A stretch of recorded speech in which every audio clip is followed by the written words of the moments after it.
के अपना दे खाओ कलाकारी प्यार से मनाना तो करब रंगदारी बुझलू ए हो कमर के अपना दे खाओ कलाकारी प्यार से मनाना तो करब रंगदारी छेद कदम सिख सर के छरी से लागतारू मीठ रस भरी से नचबू नया के जदी जानी से चार दे मढोरी मर करी से बुझलू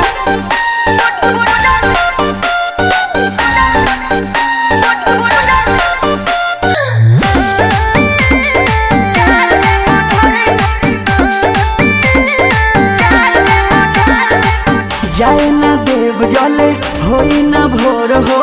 चली तोरा ऊपर चंदन चंचल के जोर हो ना मनबू ए हो जाए ना देव जले होई ना भोर हो चली तोरा ऊपर धीरज अमित के जोर हो टाइम नहीं देखो अपना घड़ी से जाए के ना सोचो हड़बड़ी से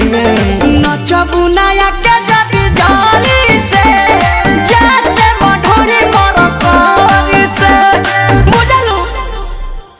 नचबू नया के जदी जारी से